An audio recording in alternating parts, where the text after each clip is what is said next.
Chers membres d'Église et chers amis, bonjour. Dans sa lettre aux Philippiens au chapitre 4 et au versets 6 et 7, Paul écrit « Ne vous inquiétez de rien, mais en tout, par la prière et la supplication, avec des actions de grâce, faites connaître à Dieu vos demandes. Et la paix de Dieu qui surpasse toute intelligence gardera vos cœurs et vos pensées en Jésus-Christ. » Faites connaître à Dieu vos demandes. Voilà comment, résumé, Paul nous rappelle ce qu'est la prière. J'aimerais que nous remarquions qu'il n'est pas question ici d'exaucement, de réponse à la prière de la part de Dieu. Ma prière est terminée lorsque j'ai prononcé l'Amen.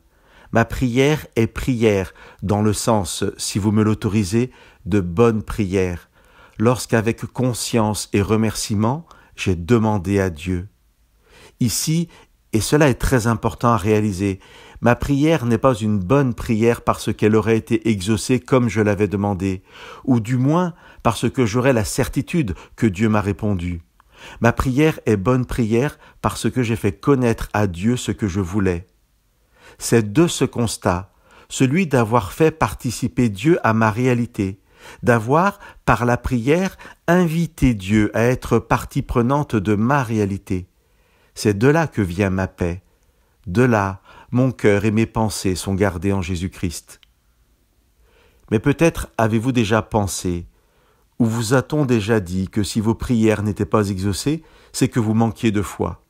Après tout, Jésus n'a-t-il pas dit que si nous avions la foi comme un grain de moutarde, la montagne se jetterait dans la mer si nous le demandions à Dieu? Serait-ce qu'avec toute la foi du monde, nous penserions obliger Dieu? Dans les passages où Jésus parle de transporter des montagnes, le contexte est celui du combat spirituel, chasser des démons, être en capacité de pardonner. Jamais Jésus ne laisse entendre que la réponse de Dieu est une réponse automatique qui ne dépend que de la grandeur de notre foi. Notre texte d'aujourd'hui a une puissance extraordinaire de libération et de paix. Si j'ai accepté Dieu dans ma vie, si, comme Paul l'écrit juste après ces 2 versets sur la prière, si nous portons l'attention sur ce qui est bon et digne de louange, sur tout ce qui est vrai, respectable, juste, pur, agréable et honorable, alors mettons-nous à genoux, prions et soyons en paix d'avoir dit Amen. Peut-être aimerions-nous avoir cette foi qui dépasse les montagnes. Rappelons-nous pour finir ce qui est le plus important. Quand j'aurai même toute la foi qui transporte des montagnes, si je n'ai pas l'amour, je ne suis rien. Alors, mettons-nous à genoux, que notre première prière après avoir remercié Dieu soit d'être en capacité d'aimer l'autre.